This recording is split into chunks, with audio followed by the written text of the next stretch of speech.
टूटे हुए सपनों की सुने कौन सिसकी, अंतर को चीर व्यथा पलकों पर ठिठकी। हार नहीं मानूंगा, रार नहीं ठानूंगा, काल के कपार पर लिखता मिटाता हूं, गीत नया गाता हूं, गीत नया गाता हूं। प्यारे दोस्तों, आप सभी का स्वागत है इंद्रानी जीएस एकेडमी पे। घटना चक्र बीपीएससी का सीरीज कर रहे थे हम लोग और 2 क्लास अपलोडेड हो चुका था, जिसमें पहली क्लास में पाषाण काल, सिंधु घाटी सभ्यता वगैरह हमने देखा, ऋग्वैदिक काल देखा, और दूसरी क्लास में हम लोगों ने आपको ये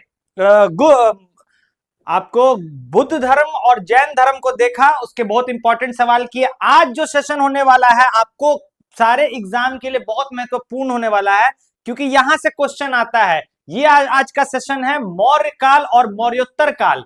देखिए, इसको शुरू करने से पहले, घटना चक्र को लाइन बाय लाइन पढ़ने से पहले थोड़ा सा हम लोग देख लेते हैं, जान लेते हैं कि मौर्य काल से पहले थोड़ा सा रिवाइज कर लेते हैं क्या क्या हुआ था। देखिए, सबसे पहले मगध साम्राज्य का उत्कर्ष जो हम लोगों ने आप लोग को बताया था, मगध साम्राज्य का जो उत्कर्ष हुआ था, उसमें पहला शासक कौन आया था? पहला शासक उसमें पहला शासक जो था वो था आपका हर्यक वंश। हर्यक वंश याद रखेंगे, पहला शासन था मगध पर, ठीक है। और इसके जो संस्थापक थे वो कौन थे? बिंबिसार। बिंबिसार थे, बिंबिसार। उसके बाद बिंबिसार के बाद अजात शत्रु आता है, अजात शत्रु आता है। और अजात शत्रु के बाद उदायीन आता है, उदायीन। अजात शत्रु के बाद उदायीन आता है। इस वंश को पितृहंता वंश कहा जाता है, क्योंकि बेटे ने बाप की कत्ल की गद्दी पर बैठने के लिए। कारण तो आप लोग समझ ही रहे होंगे, कारण समझ रहे होंगे। उस समय कम उम्र में शादी हो जाने के कारण, देखिए मगध साम्राज्य बहुत शक्तिशाली साम्राज्य था और कम उम्र में विवाह होता था। कम उम्र में विवाह होने के कारण बेटा और बाप के बीच में जो एज गैप है, कम उम्र में, जैसे बेटा है, बाप है, मान लीजिए आपका बाप जब 40 साल का है और एकदम फिट है, तो बेटा भी आपको 26 साल का हो चुका है, 25-26 साल का हो चुका है। और बेटा बाप से कम फिट होने के कारण उसको लगता था कि हो पाएगा कि नहीं हो पाएगा, इसीलिए बाप को ही कत्ल कर देता था। तो देखिए, बिंबिसार को मार दिया अजात शत्रु ने और अजात शत्रु को मार दिया उदायीन ने। देखिए, हर्यक वंश का डिटेल में तो अभी हम लोग नहीं जाएंगे, हम लोग को मौर्य पढ़ना। हर्यक वंश का जो अंतिम शासक था वो कौन था? वो थे नागदशक। नागदशक जो हो जाएगा आपको हर्यक वंश का अंतिम शासक हो जाएगा। अब देखिए, हर्यक वंश के बाद क्या आता है, एक ट्रिक भी मैंने आप लोग को बताया था, हसीन मशूक शाह, जो बहुत फेमस ट्रिक है, मशूक शाह, ठीक है। ये आपको सीक्वेंस वाइज आपको मिलाने में ये ट्रिक आपको काम देगा। तो देखिए, नाग बच्चा दिया शिशु। अंतिम शासक जो थे हर्यक वंश के, नागदशक। नाग जब बच्चा देगा तो क्या होगा? शिशु। और शिशु से क्या होगा? शिशु नाग वंश आता है किसके पास? हर्यक वंश के बाद। हर्यक वंश के बाद आता है शिशुनाग। शिशुनाग के जो संस्थापक थे वो शिशुनाग खुद थे, ठीक है, ध्यान दीजिएगा। और देखिए, शिशुनाग के बाद जो आपको आता है वो आता है नंदवंश। देखिए, जो आपको शिशुनाग के जो अंतिम शासक थे वो थे नंदीवर्धन थे, याद रखिएगा, नंदीवर्धन। और नंदीवर्धन के बाद नंदवंश की स्थापना होती है और नंदवंश का शासक बनकर सामने आता है महापदम नंद। देखिए, बहुत इंपॉर्टेंट है, क्योंकि यहीं से सब कुछ स्टार्ट होता है मौर्य वंश का। और मौर्य वंश में समझिए कि जो राजा आता है आपको, जो चाणक्य का रोल है, जो आपको अशोक का रोल है, चंद्रगुप्त मौर्य का रोल है, उसको समझिएगा तो बहुत इंटरेस्टेड होगा। तो महापदम नंद को गैर छत्रांतक की उपाधि धारण की थी। और इसका जो नंदवंश का अंतिम शासक था वो था धनानंद। देखिए, अब धनानंद के शासन काल के समय ही क्या होता है, सिकंदर का आक्रमण हो जाता है। सिकंदर भारत में आया था 326 बीसी में। कब आया था सिकंदर? सिकंदर आया था 3 दूनी 6। सिकंदर आया था 3 दूनी 6, यानी कि 326 ईस्वी में, ठीक है। और 327 ईस्वी में क्या हुआ था? 327 ईस्वी में आपको सिकंदर और पोरस के बीच में, सिकंदर और पोरस के बीच में झेलम नदी के तट पर एक युद्ध हुआ था जिसको कहते हैं बैटल ऑफ हाइडेस्पस, यानी कि झेलम नदी का युद्ध भी उसको कहते हैं, याद रखेंगे। उसके बाद देखिए क्या होता है, चाणक्य जब तक्षशिला से मगध सम्राट धनानंद के पास पहुंचते हैं, धनानंद बहुत बड़ा शराबी था दोस्तों, मतलब नाच गाना में एकदम लीन रहता था, एकदम ऑर्केस्ट्रा देख के अपना ओके रहता था, मूड में रहता था।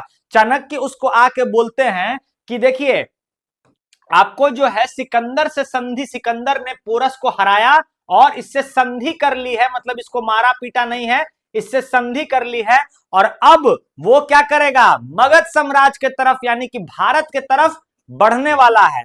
तो देखिए क्या हुआ कि धनानंद जो था अपने नशा में चूर था, अपने पावर में चूर था, जाके क्या बोलता है इसको चाणक्य को।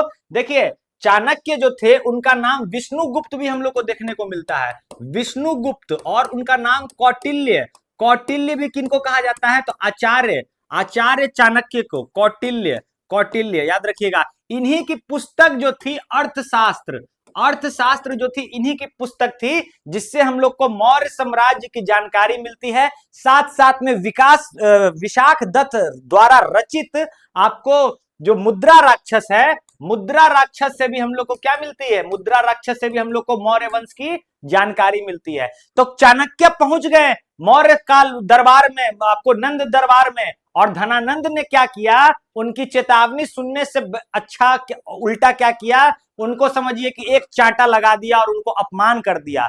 तो उसी समय चाणक्य ने अपनी शिला खोल ली, यानी कि जो चोटी जो बांधते थे, जो टिक्की जो बांधते थे, खोल ली और बोले जब तक मैं तुमको नेस्ते नाबूद ना कर दूं, तुमको बर्बाद ना कर दूं, तब तक मैं अपना शिला नहीं बांधूंगा।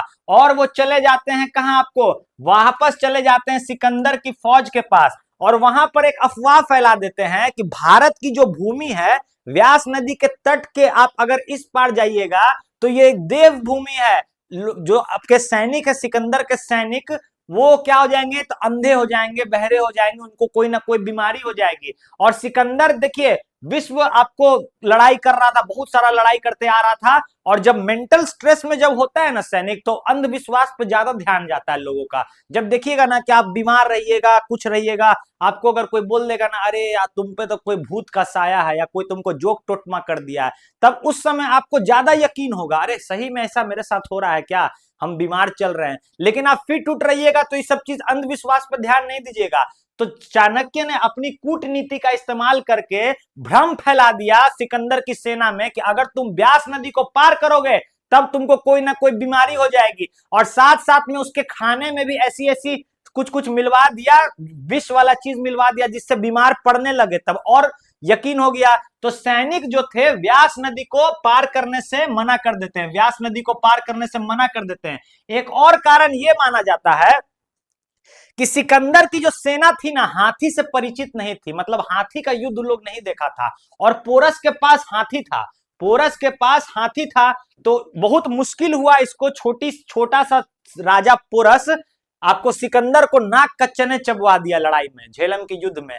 तो देखिए एक ये भी अफवाह फैलाई गई कि मगध सम्राट धनानंद के पास 5000 तो हाथी ही है, बस हाथी ही 5000 है। जब छोटा सा राजा पोरस आपको ये हाल कर दिया, तो मगध साम्राज्य में आप अटैक करने जा रहे हैं और हाथी को कैसे झेल पाएंगे। तो सिकंदर वापस लौट जाता है, और उस समय विष्णुगुप्त और चाणक्य जो थे, विष्णुगुप्त ही चाणक्य थे, वो बोलते हैं कि जब मेरी छोटी सी कूटनीति के कारण जब मैंने सिकंदर की फौज को लौटा दिया, तो मैं अब एक शासक को खड़ा करूंगा और धनानंद को उसके गद्दी से हटा दूंगा। और वो शासक सामने आते हैं, आपको चंद्रगुप्त मौर्य एक बालक को तैयार करते हैं। अब देखिए एक कंफ्यूजन और बस समझ लीजिएगा, शुरू कर रहे हैं। एक कंफ्यूजन आप लोग को और होता है बिंबिसार और बिंदुसार के में। तो बिंबिसार हर्यक वंश के प्रथम शासक थे, और बिंदुसार जो थे, देखिए बिंदुसार में कंफ्यूज नहीं करिएगा, बिंदुसार जो थे चंद्रगुप्त मौर्य के पुत्र थे, अशोक के पिताश्री थे। इनका भी एक स्टोरी है। जब चंद्रगुप्त मौर्य जब छोटे थे, जब समझिए राजा बन गए, जब राजा बन गए तो बहुत बड़े साम्राज्य के राजा बने, भारत के प्रथम सम्राट बने, दक्षिण भारत पर भी विजय मतलब उनका पहला राजा जो दक्षिण भारत तक उनका ये था, और ब्रिटिश अंपायर से भी बड़ा उनका समझिए सीमा था, ईरान तक सटता था बॉर्डर। तो चाणक्य ने सोचा कि कहीं अगर इनको कोई चंद्रगुप्त मौर्य को कोई जहर दे के ना मार दे, उस समय बहुत प्रचलन चलता था जहर दे के मारने का, तो कोई ना मार दे, इस चलते हल्का हल्का जहर का डोज चंद्रगुप्त मौर्य को देने लगे। और एक दिन जब चंद्रगुप्त मौर्य जब खाना खा रहे थे, तब उनकी पत्नी ने भी उस खाना में से थोड़ा सा एक निवाला खा लिया, जिसके कारण उनके गर्भ में पल रहे पुत्र में बिंदुसार में बिंदु के समान क्या हो गया, सार यानी कि जहर आ गया, इस चलते इनका नाम हो गया बिंदुसार। याद रखेंगे। अब शुरू करते हैं हम लोग घटना चक्र के। बीपीएससी का सारा क्वेश्चन देखिए फेवरेट टॉपिक है, और किसी भी एग्जाम का फेवरेट टॉपिक है मौर्य वंश और मौर्योत्तर वंश, ठीक है, ध्यान देंगे। अब इसको थोड़ा बड़ा कर लेते हैं और देखते हैं लाइन बाय लाइन। देखिए पहला क्वेश्चन कह रहा है हमारा, पहला क्वेश्चन कह रहा है सैंड्रोकोटस से चंद्रगुप्त मौर्य की पहचान किसने की थी। देखिए सैंड्रोकोटस से चंद्रगुप्त मौर्य की पहचान सबसे पहले की थी विलियम जोन्स ने। किसने की थी? विलियम जोन्स ने, याद रखिएगा, ठीक है। देखिए पढ़िएगा, विलियम जोन्स पहले विद्वान थे जिन्होंने सैंड्रोकोटस की पहचान मौर्य शासक चंद्रगुप्त मौर्य से की। एशियन तथा प्लूटार्क ने चंद्रगुप्त मौर्य को एंड्रोकोटस या एंड्रोकोट्स कहा था, जबकि जस्टिन स्ट्रेबो तथा एरियन ने सैंड्रोकोटस कहा था, ठीक है।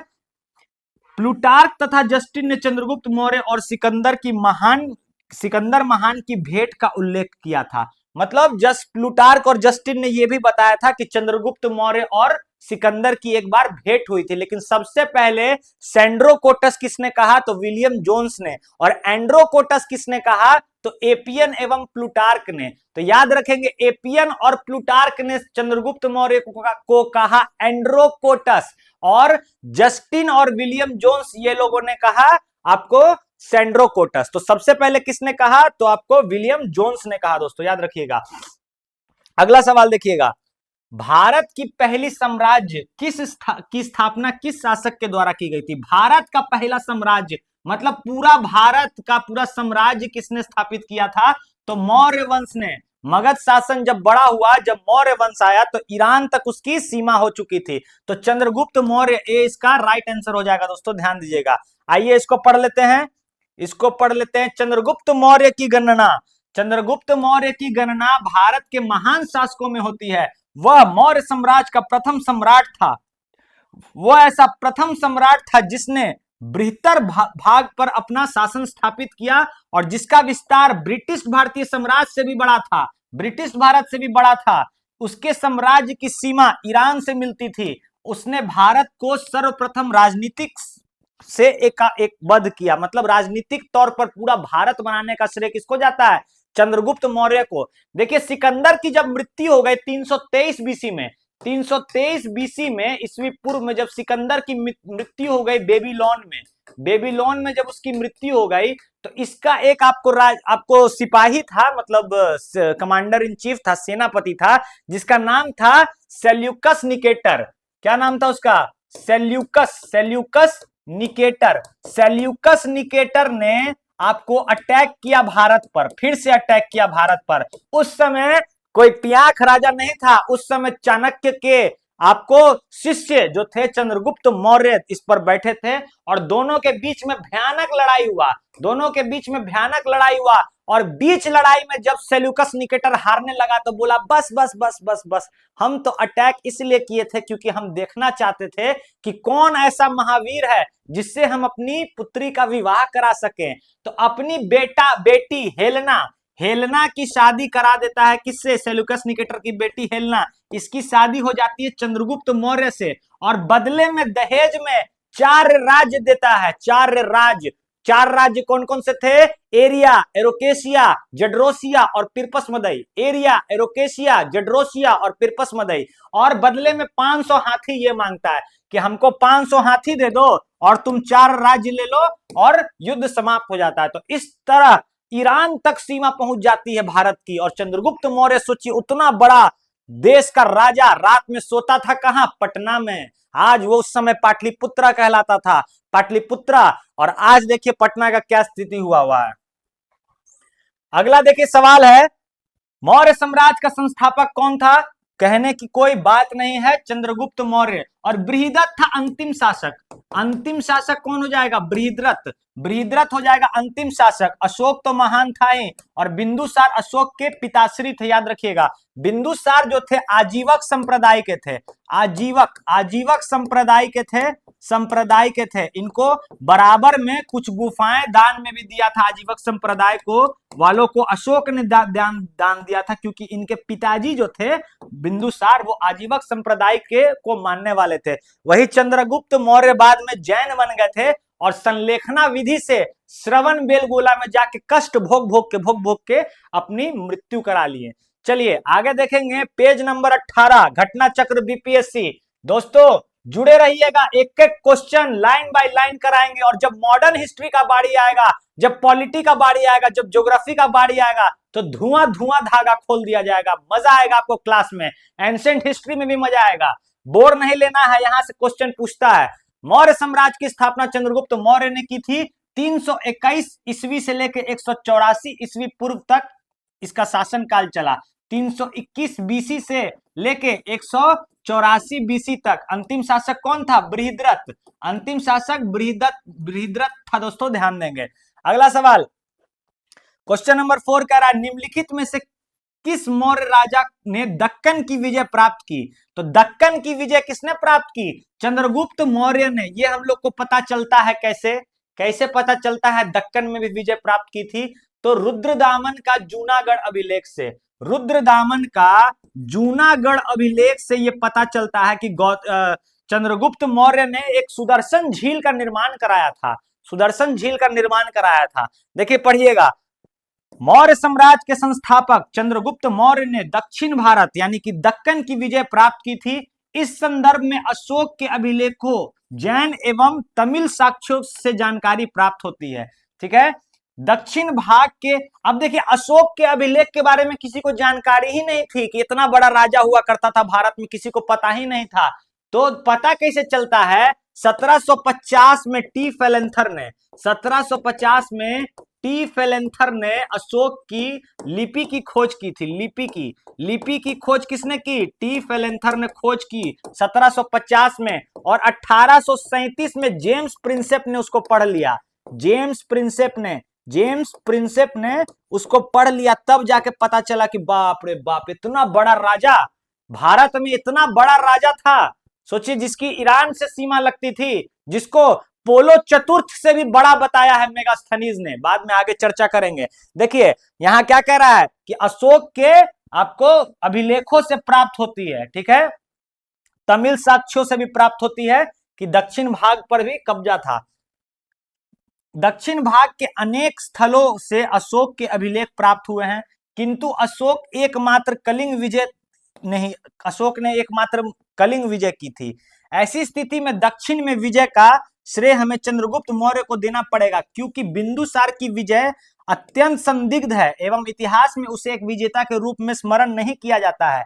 जैन और तमिल साक्ष्य से भी चंद्रगुप्त मौर्य की विजय की पुष्टि करती है। कहने का मतलब है कि कलिंग विजय अशोक ने किया था, उसके बाद तो अशोक बौद्ध धर्म अपना लिया, उसका हृदय परिवर्तन हो गया। हालांकि पीटी ही तक हृदय परिवर्तन होता है। मेंस में लिख दीजिएगा कि हाँ हृदय परिवर्तन हो गया, तो आपका नंबर भी परिवर्तन कर देगा। तो एक तार्किक आंसर देना पड़ता है, आगे चर्चा करेंगे।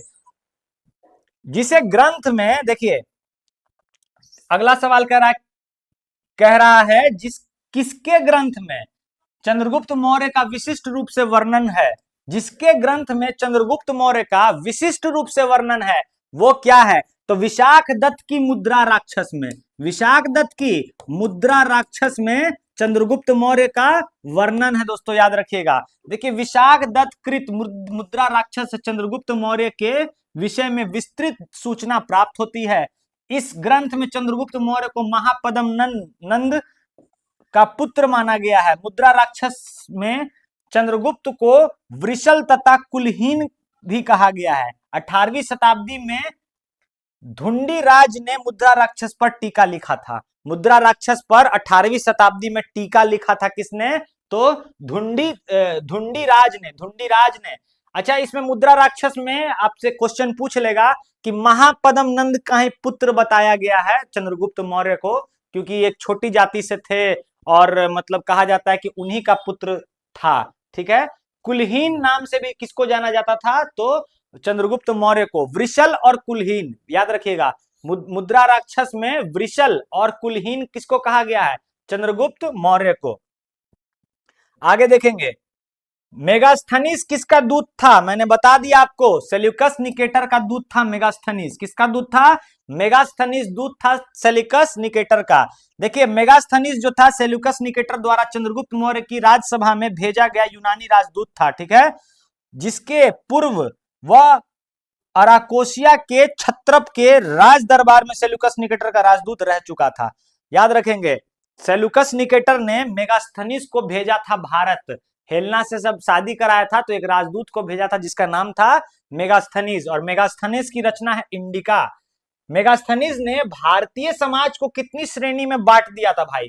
देखिए, भारतीय समाज को मेगास्थनीज ने 7 भाग में बांटा था। 7 भाग में बांट दिया था। डी इसका राइट आंसर हो जाएगा, ऑप्शन यहां दिया हुआ है, 7 भाग में बांटा था। पढ़ेंगे, मेगास्थनीज ने अपनी पुस्तक इंडिका में भारतीय समाज को 7 श्रेणियों में विभाजित किया है। पहला दार्शनिक। देखिए, जो लंबे लंबे चोटी वाले पंडित होते थे उनको बोल दिया कि ये दार्शनिक है। ठीक है, उसके बाद देखिए, कृषक हो गए, किसान, पशुपालक हो गए, शिल्पकार हो गए, व्यवसायी हो गए, योद्धा, निरीक्षक और मंत्री। 7 जात में बांट दिया। उतना मेगास्थनीज को समझ में नहीं आया, उस समय बोला कि यहाँ पर 7 तरह के जात हैं। और मेगास्थनीज ने बताया कि भारतीय समाज में दास प्रथा को का प्रचलन होने का उल्लेख नहीं है, मतलब दास प्रथा उस समय नहीं था उतना। ठीक है, और आगे, मौर्य काल में कोई भी व्यक्ति अपनी जाति से बाहर विवाह कर सकता था और ना ही उसमें भिन्न पेशा आ सकता था। तो याद रखिएगा, मतलब कि मेगास्थनीज ने बहुत तारीफ किया है चंद्रगुप्त मौर्य का भी। जो तुलना है वो बोला कि उस समय वर्ल्ड का सबसे बड़ा राजा हुआ करता था पोलो चतुर्थ, और बोला कि पोलो चतुर्थ भी इसके सामने कुछ नहीं है, मतलब इतना बड़ा राजा था। याद रखेंगे। अगला सवाल देखिए, क्वेश्चन नंबर 8 का रहा है, वह स्रोत जिसमें पाटलिपुत्रा के प्रशासन का वर्णन उपलब्ध है वह क्या है? तो इंडिका। इंडिका में क्या हो जाएगा? पाटलिपुत्रा के प्रशासन का आपको पुत्र है। आपको याद रखेंगे, पाटलिपुत्रा का प्रशासन जो है मेगास्थनीज की इंडिका से प्राप्त होता है। मेगास्थनीज ने पाटलिपुत्रा के नगर परिषद की 5-5 सदस्यों वाली 6 समितियों का उल्लेख किया है। वह नगर के पदाधिकारियों को एस्टिनोमोई कहता था। क्या कहता था? एस्टिनोमोई कहता था। पदाधिकारी जो थे उनको एस्टिनोमोई कहता था अपनी भाषा में। चलिए, अगला सवाल आ गया है मिलान करने वाला। आंसर तो छिपा देते हैं। आंसर देखिए सब छिपाए हुए हैं जिससे आप लोग का प्रैक्टिस भी हो सके। घटना चक्र कराने का यह उद्देश्य था। एक सेकंड, थोड़ा ब्राइटनेस बढ़ा लेते हैं। अरे ब्राइटनेस जी, हाँ चलिए आगे आगे देखेंगे। सूची 1 को सूची 2 से थोड़ा सा मिलाइए। तो देखिए, पहला कह रहा है चोल गंगम झील। थोड़ा सा बड़ा कर दे क्या? कमेंट आया था आप लोग का कि सर जूम करके पढ़ाइए। देखिए, थोड़ा सा दिक्कत हो रहा है ये व्हाइट बैकग्राउंड पे पढ़ाने में। ऐसे पीपीटी वगैरह बना के पढ़ाने में बहुत आसानी होता है, क्लियर एचडी दिखता भी है, लेकिन परेशानी हो रहा है क्योंकि व्हाइट और व्हाइट जो है लाइट रिफ्लेक्ट करता है, जिसके चलते अच्छा नहीं दिख पाता। फ्रंट लाइट नहीं है यहाँ पर, इस चलते, लेकिन मैनेज करेंगे। जूम करके आप लोग को दिख रहा होगा, उम्मीद करते हैं। देखिए, अब मिलाइएगा। चोल गंगम झील, धर्म महामात्र की नियुक्ति, प्रयाग की महासभा और सुदर्शन झील। मिलाना है 4 से। किसका किससे संबंध है? मिलाइए तो थोड़ा। चोल गंगम झील, ये तो चोल वंश से हो जाएगा, तो राजेंद्र प्रथम। ठीक है, तो आपको 1 का 3 हो जाएगा। ठीक है, इसको हटाइए, 1 का 3। उसके बाद धर्म महामात्र की नियुक्ति। देखिए, धर्म महामात्र कहिए इसको या धम्म महामात्र कहिए, इसकी नियुक्ति कराया था अशोक ने। धर्म महामात्र की नियुक्ति था, जो क्या करता था? धम्म का प्रचार करता था, मतलब अच्छा आचरण में रहो, माता पिता की इज्जत करो, बेईमानी नहीं करो, सत्य बोलो, उसका प्रचार करता था। तो ये किसने कराया था? अशोक ने कराया था दोस्तों, याद रखिएगा। तो क्या हो जाएगा? बी का 4 हो जाएगा। ये तो इसी बार का लगता है क्वेश्चन है, इसी बार का क्वेश्चन है, देख लेंगे। प्रयाग की महासभा, हर्षवर्धन हमेशा प्रयाग की महासभा कराते थे और 75 दिन तक दान करते थे। एक कन्नौज में भी महासभा कराए थे, लेकिन प्रयाग की महासभा हर 5 साल पर कराते थे प्रयागराज में, जो इलाहाबाद था। तो प्रयाग की राजसभा हो जाएगा हर्षवर्धन। तो हो जाएगा आपका सी का टू। और क्या, सुदर्शन झील। सुदर्शन झील का संबंध चंद्रगुप्त मौर्य से, जूनागढ़ अभिलेख से पता चलता है कि सुदर्शन झील बनवाया था आपको चंद्रगुप्त मौर्य ने। तो डी का 1, ए का 3, बी का 4, डी का 1, सी का 2। आइए मिलाते हैं, ए का 3, टू का, बी का 4, सी का 2, डी का 1। डी का 1 है ना, है जी, हाँ, डी का 1। तो ये हो जाएगा। ये हमको बहुत बोरिंग लगता है मिलाने वाला क्वेश्चन में। सबसे प्रॉब्लम है ना कि बी आंसर जो होता है ना, इसको 1 2 3 4 बहुत कंफ्यूजिंग करता है। देखिए क्या है, ए का 3, ए का 3 देखिए 2 गो में है, या तो ये होगा, या तो ये होगा, या तो ये होगा, ठीक है।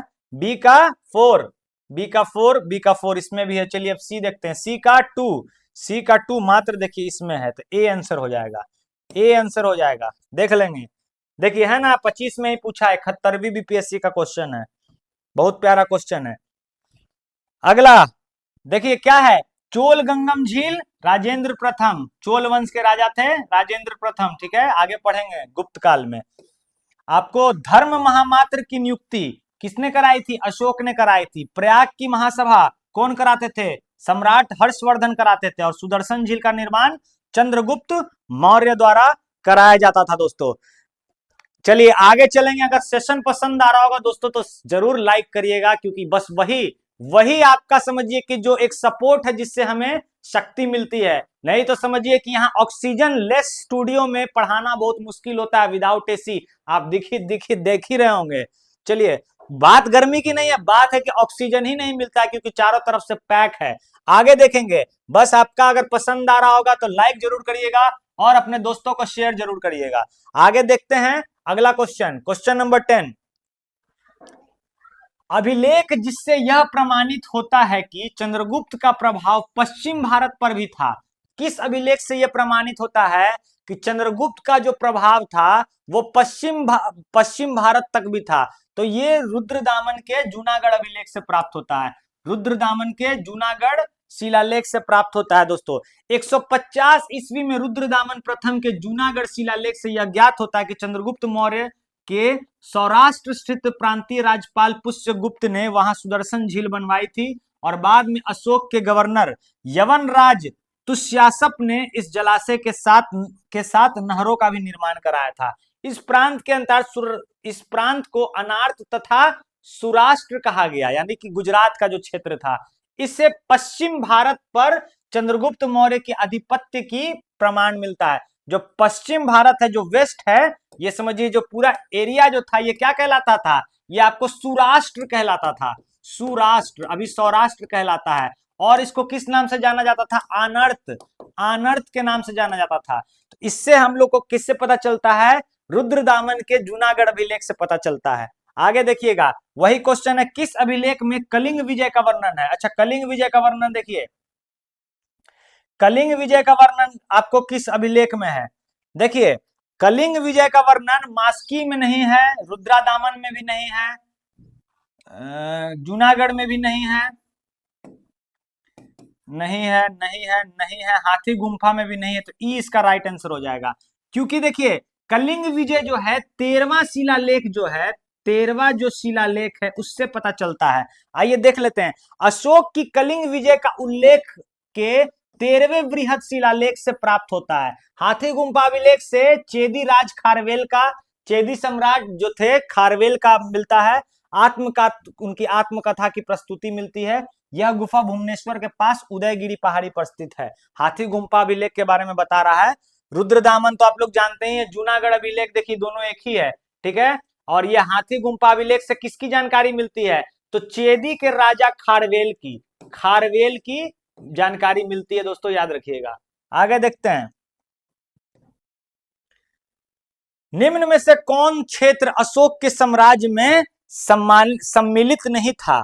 अशोक के साम्राज्य में कौन कौन? देखिए, अफगानिस्तान तो था ही, ठीक है, बिहार तो एकदम था, था, कलिंग भी आ ही गया था, लेकिन श्रीलंका नहीं था दोस्तों। तो सी इसका राइट आंसर हो जाएगा, सी। श्रीलंका जो था अशोक के अंदर में नहीं था, बाद में चोल के कुछ राजा ने श्रीलंका को जीता था। देखिए अशोक ने अपने पुत्र और पुत्री महेंद्र और संघमित्रा को श्रीलंका भेजा था बौद्ध धर्म के का प्रचार प्रसार करने के लिए, और वहां पे बोधि वृक्ष भी लगवाया था, तो एक शाखा वहां भी लगा था।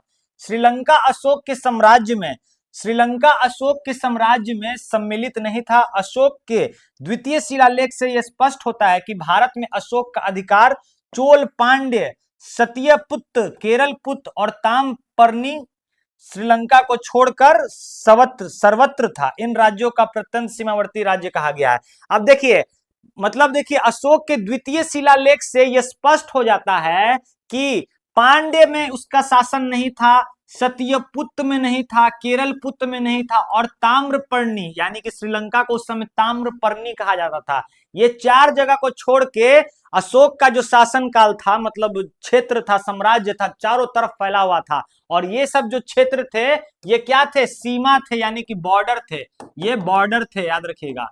ठीक है, तो बीपीएससी का 1998 का पूछा हुआ क्वेश्चन है। अगला सवाल, केवल वह स्तंभ जिससे अशोक ने स्वयं को मगध का सम्राट बोला है वो है आपको भाब्रू में। भाब्रू स्तंभ लेख में आपको अशोक ने बोला है कि मैं मगधाधिराज हूं, यानी कि मैं मगध का सम्राट हूं, याद रखिएगा। बहुत जगह उसने अशोक ने अपने आप को आपको पियदसी देवनाम पिय नाम से कहा जाता है, देख लेंगे। देखिए भाब्रू जो बैराट का जो शिलालेख है, अशोक ने स्वयं को मगध का सम्राट माना है। पियदसी लजा मगधे संगे अभिवादेतुन आहा अभ्रा चैते च, यही अभिलेख अशोक के बौद्ध धर्मावलंबी प्रमाण का प्रमाण करता है। चलिए आगे देखते हैं, अशोक के धम्म का मूल संदेश क्या है। जो अशोक का जो धम्म था उसका मूल संदेश पूछ रहा है, क्या है अगले क्वेश्चन में। तो देखिए राजा के प्रति वफादारी बिल्कुल था, शांति एवं अहिंसा भी था, धार्मिक सहनशीलता भी था, बड़ों का सम्मान करना भी था। तो सी आंसर हो जाएगा, ई आंसर हो जाएगा, ई एक से अधिक हो जाएगा इसमें। देख लेंगे अशोक का धम्म एक नैतिक संहिता था। अशोक का जो धम्म था क्या था? एक नैतिक संहिता था, एक नैतिक समझिए कि कॉन्स्टिट्यूशन टाइप का था। अशोक ने अपने दूसरे और सातवें स्तंभ लेख के माध्यम से यह संदेश दिया है, अपन शिवे बहुकान्य दये दाने सचे सुचाए माधवे साधवे च, अर्थात कम पाप करना, कल्याण करना, दया दान करना, सत्य बोलना, पवित्रता में रहना, सद्भाव में रहना, ये सब अशोक का धम्म से संबंधित है दोस्तों, याद रखेंगे। अपने शिलालेखों में अशोक समानता किस नाम से जाना जाता है? अपने शिलालेखों में अशोक पियदशी यानी कि देव नाम पिय मतलब देवताओं का प्रिय, पियदशी के नाम से जाना जाता है दोस्तों, याद रखिएगा। देखिए अशोक के अधिकांश अभिलेखों पर देव नाम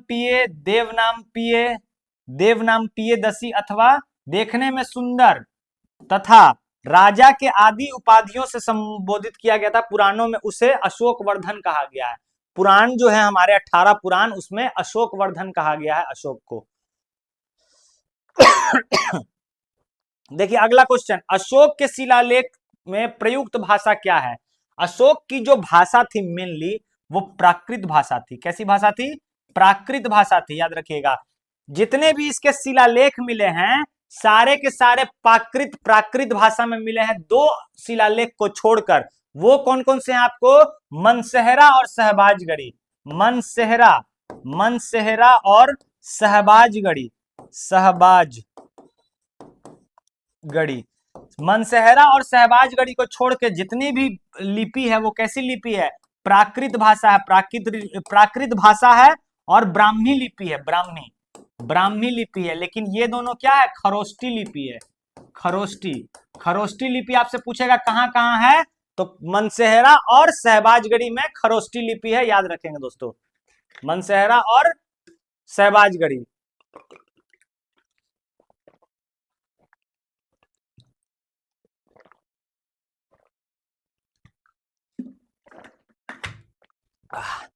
चलिए आगे देखते हैं, इसका पढ़ लेते हैं।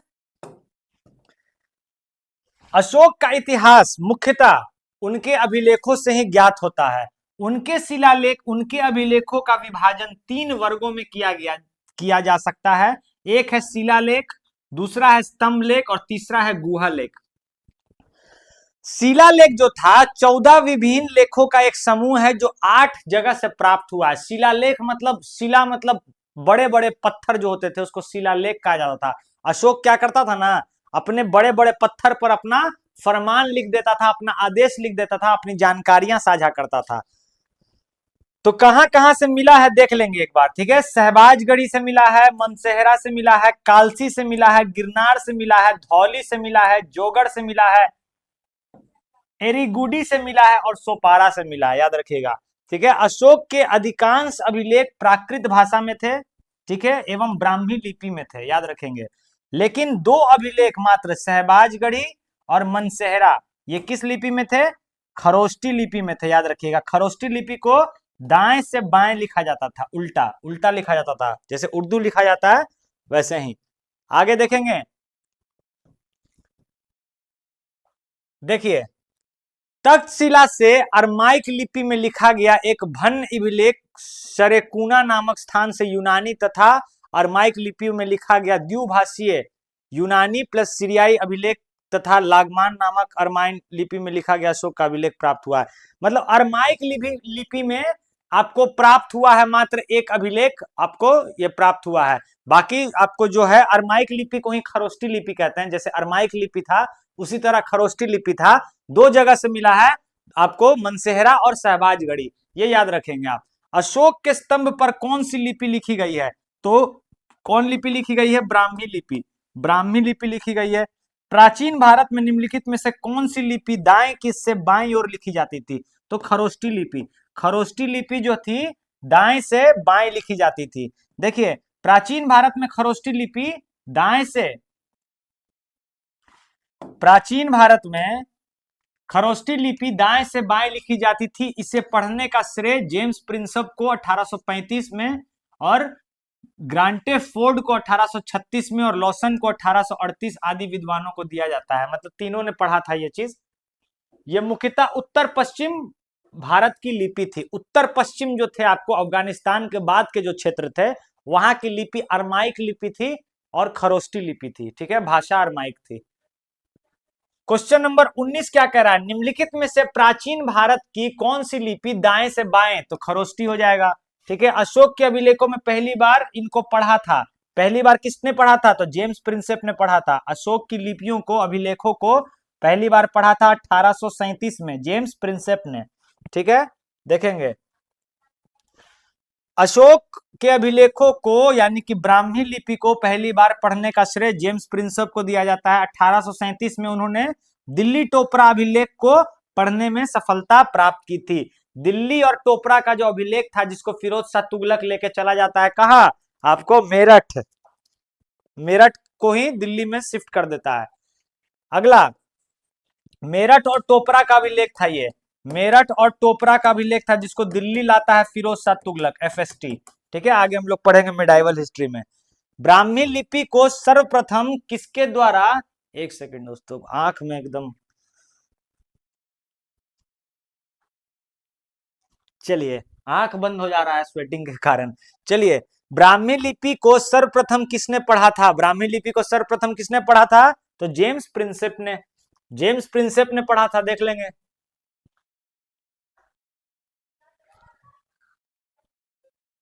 ठीक है। देखिए डी ऑप्शन दिया हुआ है, जेम्स प्रिंसेप।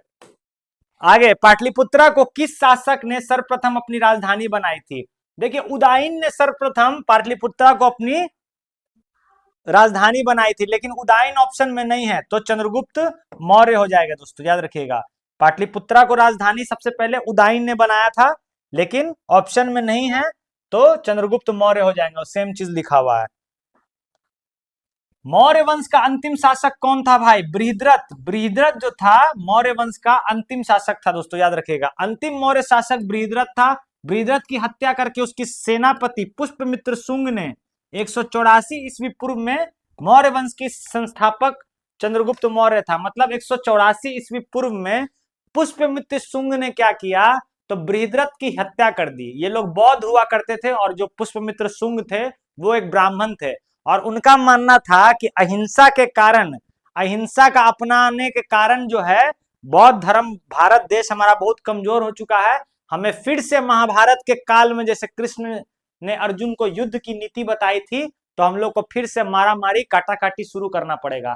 तो मौर्य वंश के बाद आता है शुंग वंश, और शुंग वंश के संस्थापक थे पुष्पमित्र शुंग। किसको मारकर बने? तो बृहदत्त की हत्या कर दिए थे, याद रखिएगा। अंतिम मौर्य सम्राट जो था बृहद्रथ, वही क्वेश्चन पूछा है, बृहद्रथ। अशोक की नीति की आर्थिक परिमाणों के कारण ही मौर्य साम्राज्य का पतन अधिकांश उचित था। इस तथ्य में किसका विश्वास किया है?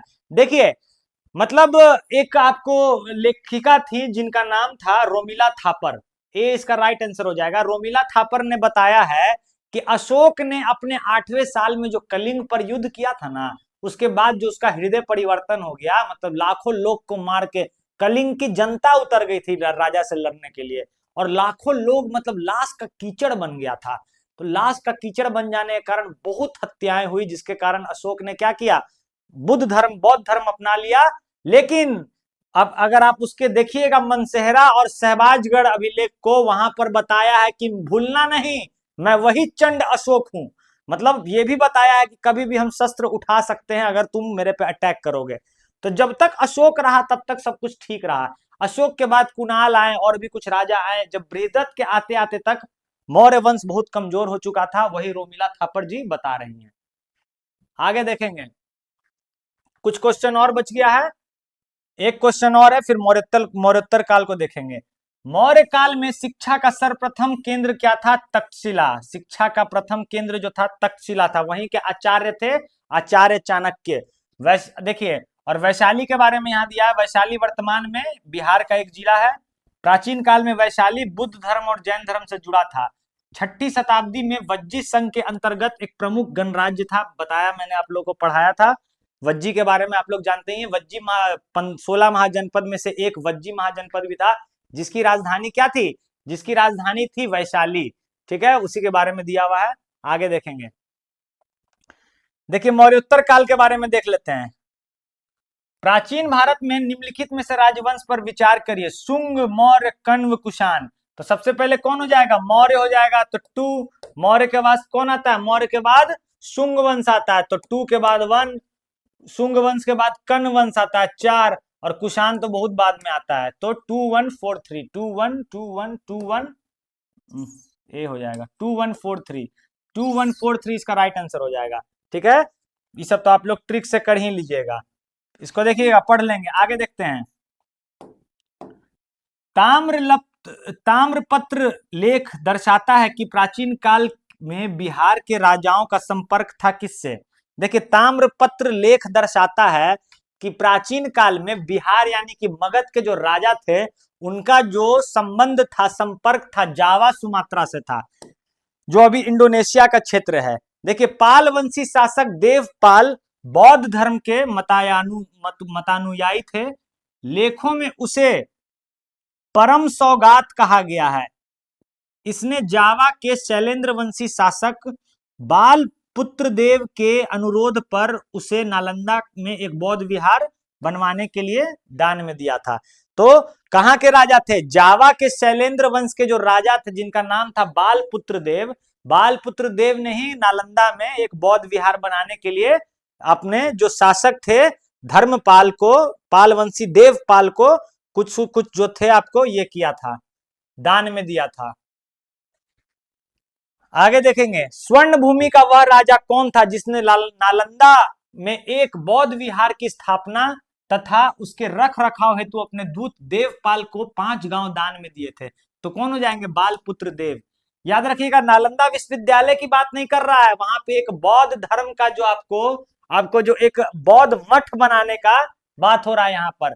तो शैलेंद्र वंश के राजा थे बालपुत्र देव। कहाँ के थे ये? जावा के थे, जावा सुमात्रा के थे, याद रखिएगा, जावा सुमात्रा के थे। ठीक है, याद रखेंगे। आगे देखते हैं, फिर सूची 1 को सूची 2 से मिलाने दे दिया जी, चलिए मिला ही देते हैं, मिला देते हैं। देखिए, कर्ण सुवर्ण कहां था? अच्छा, आप जानते हैं ना, कर्ण जो थे अंग के राजा हुआ करते थे। महाभारत से हमें पता चलता है कि अंगराज कर्ण इनको कहा जाता था।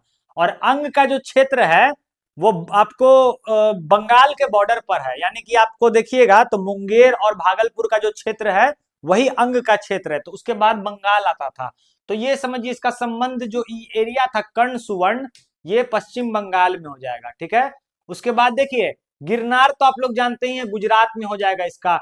और ये प्रतिष्ठान आज के वर्तमान में जो आपको छत्रपति संभाजी नगर है, जिसको पहले औरंगाबाद कहा जाता था, छत्रपति शिवाजी महाराज को शेर कहते थे और शेर के बच्चे को छावा, तो वही जो छावा थे प्रतिष्ठान जो थी, वो प्रतिष्ठान किस क्षेत्र में है? महाराष्ट्र में है, याद रखिएगा।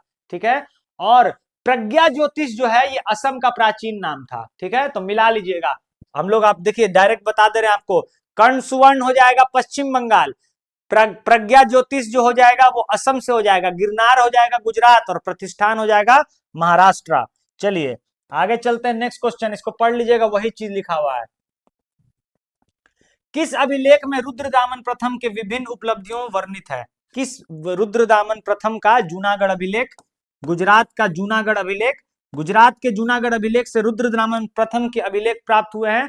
यह जिस शिला पर उत्कीर्ण है उसी पर अशोक के 14 प्रज्ञापनों की एक प्रति स्कंदगुप्त के लेख में खुदे हुए थे। तो जूनागढ़ अभिलेख से हम लोग को मिलता पता चलता है। चलिए 2-3 क्वेश्चन और बच गया, जल्दी से इसको देख लेंगे। दूसरी शताब्दी के आसपास रचित संस्कृत के शिलालेख के अनुसार सुदर्शन झील एक कृत्रिम जलाशय की मरम्मत किसने करवाई थी? सुदर्शन झील को बनवाया था चंद्रगुप्त मौर्य ने, बाद में अशोक ने वहां पर नहरों की निर्माण करवाई और इसका जो मरम्मत था वो रुद्रदामन ने किया है। जूनागढ़ अभिलेख से हम लोग को यह चीज पता चलता है। रुद्रदामन प्रथम का जूनागढ़ अभिलेख से गुजरात में गिरनार पहाड़ी से प्राप्त होता है। संस्कृत भाषा का यह अभिलेख प्रारंभिक संस्कृत अभिलेखों में से एक है। इस अभिलेख से सुदर्शन झील के बांध का निर्माण तथा पुनर्निर्माण की सूचना प्राप्त होती है। आगे देखेंगे, इनमें से किसे सर्वप्रथम व्यापक पैमाने पर स्वर्ण मुद्रा किसने छपवाया था? तो देखिए विम कैटफिशस हो जाएगा, कुषाण वंश ने सबसे पहले सोने के सिक्के चलाए थे। सबसे पहले सोने के सिक्के किसने चलाए थे? कुषाण वंश ने। और शीशे के सिक्के किसने चलाए थे? सातवाहन वंश ने। ठीक है, कुषाण शासकों द्वारा व्यापक पैमाने पर स्वर्ण मुद्रा चलाया गया था, याद रखिएगा। Vim catfishes, Kujula catfishes, Vim catfishes, ये सब संस्थापक माने जाते हैं, प्रारंभिक राजा थे। आगे देखेंगे, पूर्व, देखिए जब कोई ये घटना चक्री की क्लास है तो इसमें थ्योरी मिक्स करना ज्यादा क्या होता है ना, बहुत इरेलीवेंट हो जाता है और बहुत बड़ा हो जाता है, तो हम लोग को डायरेक्ट इस पे चलना है। नहीं तो आपके लिए जब हम आगे क्लास लाएंगे एंशिएंट हिस्ट्री का, उसमें डिटेल में एक A to Z point by point चलेंगे। पूर्व मध्यकाल में शीशे के सिक्के की एक बड़ी संख्या जारी की गई थी, किसके द्वारा? शीशे के सिक्के सातवाहनों द्वारा। और सातवाहन वंश के जो संस्थापक थे वो आपको शिमुख हो जाएंगे, शिमुख जो हो जाएंगे सातवाहन वंश के संस्थापक हो जाएंगे। इसके एक प्रतापी राजा थे जिनका नाम था गौतमी पुत्र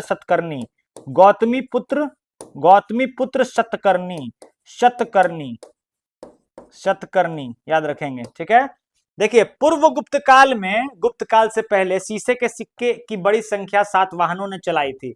ज्ञातव्य है कि सातवाहन राजवंश की स्थापना शिमुख ने की थी। इसकी वास्तविक राजधानी प्रतिष्ठान थी, वही महाराष्ट्र वाला प्रतिष्ठान। ठीक है, पैठन में अवस्थित थी।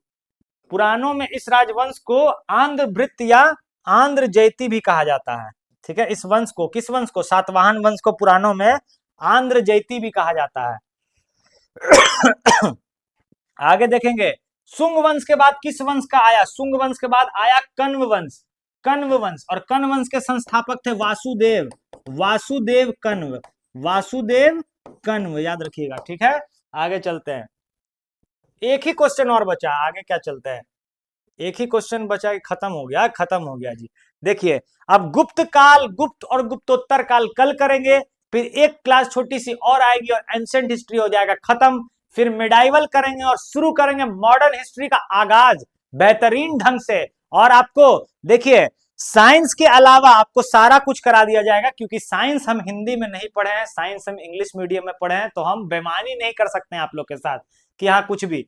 तो साइंस को छोड़कर आपको सारा सब्जेक्ट हम करा देंगे, संभवतः इकोनॉमिक्स में भी देखा जाएगा, लेकिन हिस्ट्री, ज्योग्राफी, पॉलिटी और बिहार स्पेशल का चिंता नहीं करिएगा। इस क्लास से, इस चैनल से जुड़े रहिएगा दोस्तों। सेशन पसंद आया होगा तो लाइक सब्सक्राइब जरूर करिएगा। मिलेंगे फिर अगले सेशन में, तब तक के लिए जय हिंद, जय भारत।